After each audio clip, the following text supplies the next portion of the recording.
টুটুল, পাশের বাসার ভাবির পোলা দেশের বাইরে পড়াশোনা করতে গেছে, তুই কি জানোস?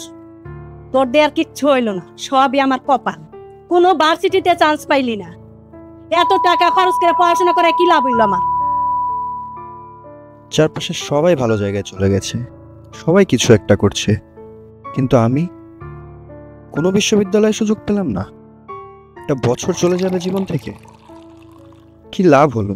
স্কুল কলেজের ফার্স্ট বয় হয়ে সবাই শুধু আমাকে প্রশ্ন করে, কি করব, কোথায় পড়ব? শুধু সময়ের প্রয়োজন, নতুন সুযোগ আবার হয়তো আসবে। টুটুল, ফার্স্ট ক্লাস কেমন যাচ্ছে? আমি শুধু ভাবছি ভাইয়া, কিভাবে যে কি হয়ে গেল। জয়নাল একাডেমি আপনাদের গাইডলাইন না থাকলে আমাদের মতো সেকেন্ড টাইমারদের চান্স পাওয়াটা ভাইয়া অসম্ভব ছিল। থ্যাংক ইউ সো মাচ ভাইয়া।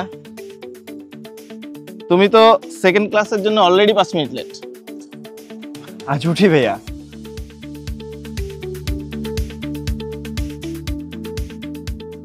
ইউনিভার্সিটি অ্যাডমিশন টেস্ট তেমন কঠিন নয়, আবার সিলেবাসও খুব বেশি বড় নয় যদি তোমরা গুছিয়ে প্রিপারেশন নিতে পারো। এসব কথা মাথায় রেখে আমরা আমাদের কোর্স প্ল্যান করেছি তোমাদের জন্য। আমরা জানি প্রথম অ্যাটেম্পটের পরবর্তী সময়টা তোমাদের জন্য কতটা গুরুত্বপূর্ণ। প্রথমবার একটি চান্স মিস করার ফলে তোমরা সবাই এখন দুশ্চিন্তায় আছো, কিন্তু দ্বিতীয়বার যেন সে ভুলটা আবার না হয় সেজন্য জয়নাল একাডেমি আছে তোমাদের পাশে। আমাদের এই কোর্সে ইম্পর্টেন্ট নোটের পাশাপাশি থাকছে তোমাদের গ্যাপ ফিল আপ করার জন্য প্রপার গাইডলাইন এবং তার পাশাপাশি একটি পূর্ণাঙ্গ প্রস্তুতির ব্যবস্থা। তাহলে আর দেরি কেন? এক মিনিট মিস মানে কিন্তু তোমার স্বপ্ন পূরণে এক ধাপ পিছিয়ে যাওয়া। আজই এনরোল করো সেকেন্ড টাইমার রিস্টার্ট ব্যাচে।